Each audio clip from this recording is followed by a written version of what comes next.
सबसे पहली चीज़ तो ये कि आमतौर पे जुडिशियल रिव्यू और इसके आसपास 3-4 टर्म्स खूब न्यूज़ में रहते हैं। एक तो खुद जुडिशियल रिव्यू ही है, जिसके बारे में अपन ने पिछले सेशंस में बात की है। दूसरा एक टर्म और न्यूज़ में रहता है, जुडिशियल रिस्ट्रेंट, जुडिशियल रिस्ट्रेंट। तीसरा जुडिशियल एक्टिविज्म, जिसके बारे में आज अपन बात करेंगे। इसके अलावा 2 और टर्म्स हैं, एक को बुलाया जाता है जुडिशियल एक्टिविज्म और एक टर्म और होता है जुडिशियल ओवररीच। इन सभी टर्म्स का अपना अपना अलग मीनिंग है। जुडिशियल रिव्यू अपने को पता है, ये कॉन्स्टिट्यूशनल टर्म है और बेसिकली जुडिशरी को पावर दी गई है कि अगर कोई भी ऐसा लॉ, कोई भी ऐसा एग्जीक्यूटिव ऑर्डर लेकर आया गया है जो कि कॉन्स्टिट्यूशन के खिलाफ जाता है, जो कि कॉन्स्टिट्यूशन को वायलेट करता है, तो जुडिशरी उसको रिव्यू करके अनकॉन्स्टिट्यूशनल डिक्लेयर कर सकती है। जुडिशियल रिस्ट्रेन का सीधा सीधा मतलब है कि जुडिशरी को जितनी भी पावर्स दी गई हैं उस पावर के दायरे में रहते हुए जुडिशरी फंक्शन कर रही है। अपने को पता है कि पावर का डिवीजन है, कुछ पावर्स दी गई हैं एग्जीक्यूटिव को, कुछ पावर दी गई हैं लेजिस्लेचर को और कुछ पावर्स दी गई हैं जुडिशरी को। मतलब जुडिशरी स्ट्रिक्टली अपने पावर के दायरे में रहते हुए काम कर रही है, अपनी बाउंड्रीज को एक्सटेंड करने की कोई भी कोशिश नहीं कर रही है। मतलब अगर कोई लॉ बनाया गया और जुडिशरी के सामने रखा गया उसको रिव्यू करने के लिए, जब तक बिल्कुल क्लियर नहीं है, कोई डाउट ही नहीं है कि यार ये तो बिल्कुल कॉन्स्टिट्यूशन को वायलेट करता है लॉ, तब तक जुडिशरी उस लॉ को अनकॉन्स्टिट्यूशनल वाइड डिक्लेयर नहीं करेगी। अगर बिल्कुल ही क्लियर है तो अनकॉन्स्टिट्यूशनल डिक्लेयर करेगी। बेसिकली अपनी बाउंड्रीज से बाहर जाके जुडिशरी काम नहीं कर रही है, उसको बोलते हैं जुडिशियल रिस्ट्रेन, रोक के रख रही है खुद को। जुडिशियल एक्टिविज्म हालांकि पॉजिटिव टर्म है। जुडिशियल एक्टिविज्म का बेसिक मतलब है proactive role of judiciary. Basically judiciary जो है वो प्रोएक्टिव रोल प्ले कर रही है सिटीजन्स के राइट को प्रोटेक्ट करने के लिए, एक्टिविस्ट की तरीके से काम कर रही है, कोशिश कर रही है कि जो सिटीजन्स के राइट हैं उनको किसी भी तरीके से फुलफिल करवाया जाए। ये भी पॉजिटिव टर्म है जुडिशियल एक्टिविज्म। लेकिन जुडिशियल एक्टिविज्म के बाद आता है जुडिशियल एडवेंचरिज्म। ये शायद दोबारा एक्टिविज्म लिख दिया अपन ने गलती से, जुडिशियल एडवेंचरिज्म। मतलब जब जुडिशरी कुछ ऐसा काम करने लगे कि अपनी बाउंड्रीज को क्रॉस करती हुई दिखाई दे, ऐसा लगे कि जुडिशरी अपनी बाउंड्री से बाहर जाके कोशिश कर रही है, अपने दायरे से बाहर जाके पावर को एक्सरसाइज करने की कोशिश कर रही है, तो उसको बोलते हैं जुडिशियल एडवेंचरिज्म। और फाइनली होता है जुडिशियल ओवररीच। उसका बड़ा सिंपल सा मतलब है, जब जुडिशरी साफ साफ अपनी बाउंड्री को क्रॉस करके फंक्शन करने की कोशिश करे, अपने पावर्स जो उसको दी गई हैं उसके बियॉन्ड जाके फंक्शन करने की कोशिश करे, तो उसे बोलते हैं जुडिशियल ओवररीच। बेसिक आइडिया आपको समझ में आया होगा। आज अपन बात कर रहे हैं जुडिशियल एक्टिविज्म के बारे में। अब बेसिक चीज़ें, सबसे पहली बात तो ये जो जुडिशियल एक्टिविज्म का कॉन्सेप्ट है ये ओरिजिनेट हुआ, ये डेवलप हुआ यूएसए में। पहली बार इस टर्म को कॉइन किया गया 1947 में बाय आर्थर/सिंगर जूनियर।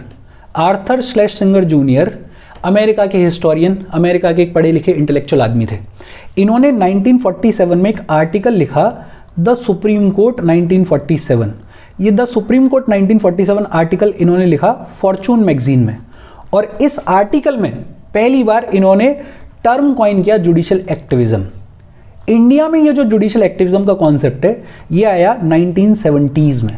कुछ जस्टिस हैं जो कि बड़े प्रोमिनेंट हैं, बड़े इंपॉर्टेंट हैं इस जुडिशियल एक्टिविज्म के कॉन्सेप्ट को लाने के लिए इंडिया में, जिनमें एक का नाम है वी.आर. कृष्णा अय्यर, दूसरे जस्टिस पी.एन. भागवती, ये बड़े इंपॉर्टेंट हैं दोनों जस्टिस। तीसरे जस्टिस ओ चिन्नप्पा रेड्डी और चौथे जस्टिस डी.ए. देसाई। अपन अगले चैप्टर में एक चीज़ पढ़ेंगे जिसे बोलते हैं PIL, public interest litigation. Basically PIL का कॉन्सेप्ट आया, उससे पहले तक होता ये था कि लोकस स्टैंडाई का कॉन्सेप्ट चलता था। लोकस स्टैंडाई का मतलब होता है कि जो इंसान सफ़र कर रहा है किसी कानून की वजह से, जो इंसान सफ़र कर रहा है किसी वजह से, वही जाके कोर्ट को अप्रोच कर सकता है। मतलब जो विक्टिम है वो खुद जाएगा कोर्ट को अप्रोच करेगा, तब कोर्ट उसकी समस्या का समाधान करेगा। लेकिन पीआईएल के थ्रू क्या कर दिया गया कि कोई भी पब्लिक स्पिरिटेड पर्सन है, कोई भी ऐसा जागरूक सिटीजन है या फिर कोई भी सोशल ऑर्गेनाइजेशन, और उसे ऐसा लग रहा है कि समाज में कुछ ऐसी चीज़ें हो रही हैं जो नहीं होनी चाहिए, उनके लिए कोई रूल्स एंड रेगुलेशंस बनने चाहिए, तो वो डायरेक्टली जाके सुप्रीम कोर्ट में पीआईएल फाइल कर सकता है। जैसे किसी को अगर ऐसा लग रहा है कि प्रेजेंट में जो कंडीशंस हैं वो ठीक नहीं है और प्रेजेंट रिफॉर्म्स की ज़रूरत है, और सरकार प्रेजेंट रिफॉर्म्स को लेकर नहीं आ रही है, सरकार अपना काम नहीं कर रही है, तो ये जो पब्लिक स्पिरिटेड पर्सन है या कोई भी सोशल ऑर्गेनाइजेशन, ये सीधे सीधे आखिरी रिजॉर्ट के तौर पे जा सकती है जुडिशरी के पास में और बोल सकती है कि देखो भाई, सरकार तो हमारी बात सुन नहीं रही है, सरकार का जो काम है सरकार वो कर नहीं रही है, तो आप अब इंटरफेयर करो और आप सरकार को डायरेक्शंस दो कि प्रिजन रिफॉर्म्स करने चाहिए। या आजकल जो हॉट टॉपिक रहा है होमोसेक्सुअलिटी, अब कोई पब्लिक स्पिरिटेड पर्सन सरकार से एक्सपेक्ट कर रहा है कि यार होमोसेक्सुअलिटी पे लॉज बनने चाहिए, लेकिन सरकार की कुछ बाउंड्रीज हैं और सरकार नहीं बना पा रही है या नहीं बना रही है किसी भी कारण की वजह से। तो कोई इंसान जो कि होमोसेक्सुअलिटी को लेके रूल्स एंड रेगुलेशंस कानून बनवाना चाह रहा है, उनकी स्थिति को बेटर करना चाह रहा है, वो अब जुडिशरी का दरवाजा खटखटा सकता है पीआईएल के थ्रू। पीआईएल फाइल कर सकता है और बोल सकता है कि देखो सरकार तो बात सुन नहीं रही है, अब आप प्लीज हमारी मदद करो क्योंकि हम भी इंसान हैं। पीआईएल का मतलब है कि जरूरी नहीं है जो विक्टिम है, जो सफर कर रहा है, वो ही कोर्ट को अप्रोच करे। कोई भी ऐसा इंसान जो पब्लिक स्पिरिटेड है, जिसको लगता है कि हाँ यार मैं रिस्पॉन्सिबल सिटीजन हूँ, जो चाहता है कि जैसे जैसे सोशो इकोनॉमिक कंडीशंस चेंज हो रही हैं वैसे वैसे हमारा समाज भी बदले, वैसे वैसे हमारे रूल्स एंड रेगुलेशंस भी बदलें, कोई भी ऐसा इंसान, कोई भी ऐसी सोशल ऑर्गेनाइजेशन पीआईएल के थ्रू कोर्ट को अप्रोच कर सकती है। बेसिकली जुडिशियल एक्टिविज्म के तहत judiciary plays a proactive role. Proactive role is played by the judiciary in the protection of the rights of the citizens। देखो PIL से पहले तक या जुडिशियल एक्टिविज्म वाले कॉन्सेप्ट से पहले तक लोकस स्टैंडाई वाला कॉन्सेप्ट है कि जो सफर करेगा वो ही कोर्ट को अप्रोच कर सकता है। लेकिन अब कोर्ट ने अपने दरवाजे सबके लिए खोल दिए। अब कोर्ट ने बोल दिया कि भैया अगर आपको लग रहा है कि किसी भी चीज में रिफॉर्म नहीं हो रहा है, सरकार आपकी बात को नहीं सुन पा रही है, या किसी भी कारण की वजह से सरकार जो सही चीज़ है उसको फुलफिल नहीं कर रही है, तो आप पीआईएल फाइल कर दो हमारे सामने और फिर हम सरकार को डायरेक्शंस इशू कर देंगे अगर हमें ठीक लगेगा तो। और आजकल तो आपने सुना होगा कोर्ट सुओ मोटो कॉग्निजेंस भी ले लेता है। मतलब अगर कोर्ट के किसी जस्टिस को ऐसा लग रहा है कि यार ये जो चीज़ हो रही है समाज में ठीक नहीं है, तो वो खुद से भी किसी केस को पिक कर सकता है, सुओ मोटो कॉग्निजेंस भी ले सकता है। बेसिकली जुडिशियल एक्टिविज्म के तहत the proactive role is played by the judiciary in the protection of the rights of the citizen and in promotion of justice in the society। मतलब socio economic conditions बदल रही हैं, उसके according हमारा समाज बदलना चाहिए, हमारी कानून व्यवस्था बदलनी चाहिए, और अगर सरकार उस कानून व्यवस्था को बदलने में असमर्थ है या किसी भी कारण की वजह से नहीं बदल पा रही है, तो फिर जुडिशरी डायरेक्शन इशू कर सकती है। वही लिखा हुआ है, assertive role played by the judiciary to force the other two organs of the government, legislature and executive, to discharge their constitutional duties। Hopefully ये समझ में आया होगा। अच्छा, जुडिशियल एक्टिविज्म को जुडिशियल डायनामिज्म के नाम से भी जाना जाता है।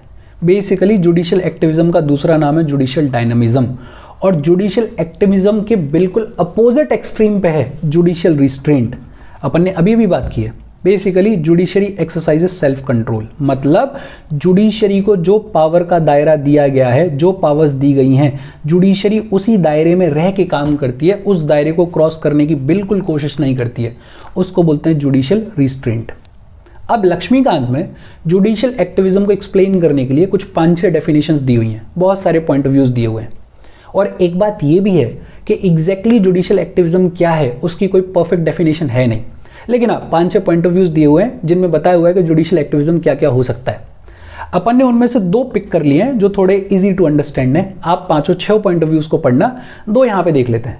Judicial activism is the practice in the judiciary of protecting or expanding individual rights through decisions that depart from established precedent or are independent of or in opposition to supposed constitutional or legislation intent। Basically judiciary यहाँ पे कुछ ऐसा function perform कर रही है कि कोई फर्क नहीं पड़ता कि स्टेब्लिश्ड प्रेसिडेंट क्या है, कोई फर्क नहीं पड़ता कि पहले से क्या चला आ रहा है, लेकिन जो सोशो इकोनॉमिक डायनामिक्स चेंज हो रही हैं उसके अकॉर्डिंग हम सिटीजन्स के राइट्स को प्रोटेक्ट करेंगे, उनको एक्सपेंड करेंगे।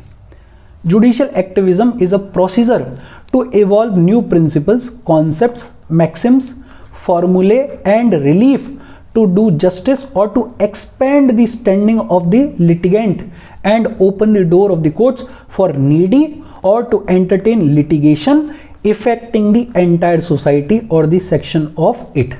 बेसिकली ये PIL की बात कर रहा है कि कोई भी ज़रूरतमंद है, कोई भी ऐसा इंसान है जिसको लग रहा है कि हाँ यार समाज में चेंजेस होने चाहिए, सरकार को जो नेसेसरी काम करना चाहिए सरकार वो फुलफिल नहीं कर पा रही है, तो इन नए प्रिंसिपल्स के हिसाब से, नए बदलते हुए समाज के हिसाब से, नए बदलते हुए सोशो इकोनॉमिक ऑर्डर के हिसाब से जो भी नीडी है उसको रिलीफ प्रोवाइड करने का जो प्रोसीजर है, रिलीफ प्रोवाइड करने का जो काम है जुडिशरी जिसको करती है, उसको बोल देते हैं अपन जुडिशियल एक्टिविज्म।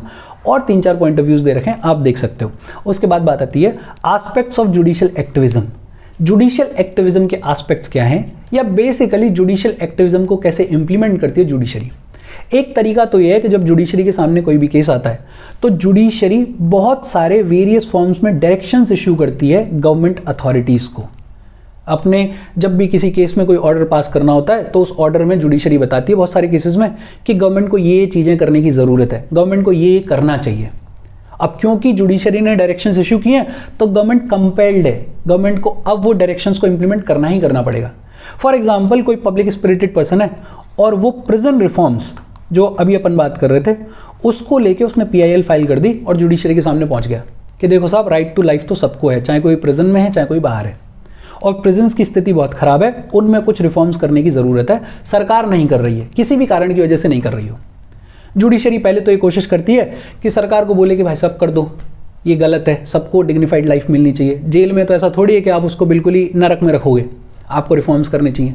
लेकिन अगर एक पॉइंट के बाद गवर्नमेंट कोई एक्शन ले ही नहीं रही है तो फिर जुडिशरी प्रॉपर डायरेक्शंस इशू कर देगी कि अब ये डायरेक्शंस तो इंप्लीमेंट करनी ही करनी पड़ेंगी गवर्नमेंट को। और जब गवर्नमेंट कंपेल हो जाएगी तो फिर गवर्नमेंट को मजबूरन जुडिशरी का ऑर्डर फॉलो करना पड़ेगा, जुडिशरी के जो रिफॉर्म्स जुडिशरी ने सजेस्ट किए हैं उनको मानना पड़ेगा। तो एक तरीका तो ये है कि जुडिशरी डायरेक्शंस इशू करती है सरकारी अथॉरिटीज़ को, गवर्नमेंट को। और ये जो PIL है, पब्लिक इंटरेस्ट लिटिगेशन, ये आउटकम है जुडिशियल एक्टिविज्म का। अब जुडिशरी के पास में जो स्कोप है, जुडिशरी का जो स्कोप है वो ब्रॉडन अप हो गया है। अब किसी भी मैटर पे कोई भी इंसान PIL लेके जा सकता है जुडिशरी के पास में। अब वो लिमिट नहीं रही है कि पावर के दायरे में ही रहना है। पहले तो जो सफ़र कर रहा था सिर्फ वही जा सकता था, लेकिन अब तो कोई भी पहुंच सकता है और कोई भी ये बोल सकता है कि जुडिशरी हमारी बात सुने और ये रिफॉर्म्स करने की बात कहे। और अगर जुडिशरी वो केस सुनेगी तो डायरेक्शंस इशू कर सकती है, कोई दिक्कत नहीं है। दूसरा एक बहुत बड़ा इंपॉर्टेंट फैक्टर है, कोई भी केस है, कॉन्स्टिट्यूशन में कुछ भी लिखा हुआ है, उसका इंटरप्रिटेशन जो है वो फाइनल किसके हाथ में, जुडिशरी के हाथ में है। फंडामेंटल राइट्स में जो लिखा हुआ है उसका फाइनल इंटरप्रिटेशन क्या है, वो किसके हाथ में, जुडिशरी के हाथ में। और over the period of time हमने देखा है कि बहुत सारे फंडामेंटल राइट्स का जो स्कोप है वो over the period of time expand हुआ है।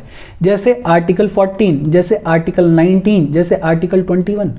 आर्टिकल 21 तो मोस्ट इवॉल्व्ड फंडामेंटल राइट है और second most evolve fundamental right है आर्टिकल 19। जब फंडामेंटल राइट्स के बारे में अपन ने बात की थी तो अपन ने इसके बारे में बात की थी। जैसे आर्टिकल 21 राइट टू लाइफ में अब ये भी बोलते हैं कि राइट टू डिग्निफाइड लाइफ होनी चाहिए। अब तो ये भी बोलते हैं कि राइट टू डाई पे भी बहुत सारी डिबेट चलती है, यूथेनेशिया नाम का जो कॉन्सेप्ट है उस पर भी खूब सारी बातचीत चलती है। तो over the period of time जो फंडामेंटल राइट्स का स्कोप है उसका इंटरप्रिटेशन जो है वो ब्रॉडन किया गया है। जुडिशरी ने बहुत सारे केसेस में बहुत सारी चीज़ों को और इंक्लूड किया है। इस इंटरप्रिटेशन की वजह से भी एक तरीके से जुडिशरी जुडिशियल एक्टिविज्म का फंक्शन परफॉर्म कर रही है, जो बदलता हुआ सोशो इकोनॉमिक ऑर्डर है उसके हिसाब से चीज़ों को इंटरप्रिटेट कर रही है। फिर उसके बाद बात आती है judicial review and judicial activism. देखो, जुडिशियल एक्टिविज्म एक तरीके से जुडिशियल रिव्यू का एक फॉर्म है, लेकिन जुडिशियल रिव्यू में काम सिर्फ इतना सा होता है कि सरकार ने जो भी कानून बनाया है उसको आप रिव्यू करके बता दो कि ये कॉन्स्टिट्यूशन के अगेंस्ट में है या नहीं है। लेकिन जुडिशियल एक्टिविज्म में एक तरीके से जो जजेस हैं वो पार्टिसिपेट कर रहे हैं लॉ मेकिंग पॉलिसीज़ में। सिर्फ इतना नहीं बता रहे हैं कि लॉ सही है या गलत है, अब तो डायरेक्शंस इश्यू कर रहे हैं। अब तो ये बताने की कोशिश कर रहे हैं कि फलानी चीज़ पे जो लॉ बनना चाहिए, जो पॉलिसी बननी चाहिए, वो इस दिशा पे बननी चाहिए, इन डायरेक्शंस पे बननी चाहिए। एक तरीके से हल्का सा जो अपना पावर का दायरा है उसको क्रॉस करने की कोशिश की जा रही है। लेकिन अभी तक गलत नहीं है जुडिशरी, क्योंकि बदलते हुए सोशल चेंजेस के साथ में हमें बदलने की ज़रूरत है, हमारे कॉन्स्टिट्यूशन को बदलने की ज़रूरत है, हमारे लॉ एंड ऑर्डर को बदलने की ज़रूरत है। और अगर सरकार ऐसा नहीं कर रही है तो फिर जुडिशरी उसको इंप्लीमेंट करवा रही है।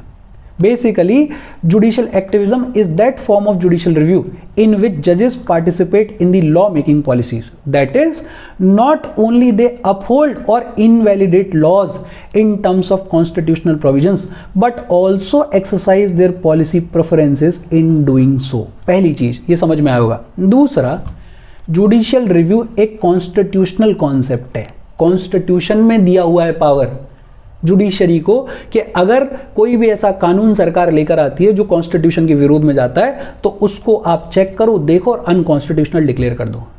ये जो जुडिशियल एक्टिविज्म है, ये जुडिशियल एक्टिविज्म है कॉन्स्टिट्यूशन में जो चीजें दी हुई हैं, जो आइडियाज दिए हुए हैं, उनकी लाइट में चीजों को देखना और देखना कि वो चीजें जो आजकल हो रही हैं वो मीनिंगफुल है या नहीं है, वो रियल है या नहीं है। जो सोसाइटी चेंज हो रही है, जो इकोनॉमिक ऑर्डर चेंज हो रहा है, जो हमारा इंटेलेक्ट चेंज हो रहा है, उसकी लाइट में चीजों को देखना, ये देखना कि जैसे जैसे समाज बदल रहा है वैसे वैसे हमारा कॉन्स्टिट्यूशन, हमारा लॉ एंड ऑर्डर इवॉल्व हो रहा है या नहीं हो रहा है, उसका ध्यान रखता है जुडिशियल एक्टिविज्म। उस पर काम करती है जुडिशरी जुडिशियल एक्टिविज्म के थ्रू। ये अपन पहले भी बोल ही रहे थे कि जुडिशियल एक्टिविज्म की कोई स्टैंडर्ड डेफिनेशन है नहीं। Basically it's like judicial activism stresses the importance of judicial review and a powerful judiciary in the protection and promotion of certain core rights. Basically एक तरीके से जुडिशियल रिव्यू की importance पे stress करता है judicial activism, और बदलते हुए समाज के साथ में हमारा जो लॉ एंड ऑर्डर है और हमारे जो इंडिविजुअल राइट्स हैं वो भी इवॉल्व हों, उसका ध्यान रखती है ये पावरफुल जुडिशरी जुडिशियल एक्टिविज्म के through. PIL public interest litigation अपन पढ़ेंगे आगे चलते हुए। इसने जुडिशियल रिव्यू की जो पावर है उसकी लिमिट्स को थोड़ा एक्सपेंड किया है। पहले जो सफ़र कर रहा था वो जा सकता था जुडिशरी के सामने, अब कोई भी पब्लिक स्पिरिटेड इंसान, कोई भी सोशल ऑर्गेनाइजेशन वो जा सकती है जुडिशरी के सामने कि भाई साहब ये प्रॉब्लम है। जैसे रोड पे बच्चों से भीख मंगवाई जा रही है, बच्चा सफ़र कर रहा है लेकिन वो बच्चा अब इतना काबिल नहीं है कि वो जुडिशरी के सामने चला जाए, केपेबल नहीं है। उसके बिहाफ पे कोई भी सोशल ऑर्गेनाइजेशन जो बच्चों के वेलफेयर के लिए काम करती है वो जा सकती है और बोल सकती है कि साहब ये गलत हो रहा है, रिफॉर्म्स किए जाएं, सरकार को बोलो कि सरकार कुछ काम करे इसके ऊपर। तो PIL के थ्रू जुडिशरी का जो जुडिशियल रिव्यू का लिमिट है वो एक्सपेंड हुआ है। अब बहुत सारी चीज़ें और सुनी जा सकती हैं, कोई भी चीज़ सुनी जा सकती है। होपफुली ये सारी चीज़ें समझ में आई होंगी। आगे की बात अपन आगे करेंगे। आज की बातचीत अपनी यहीं खत्म हो गई। Thank you very much.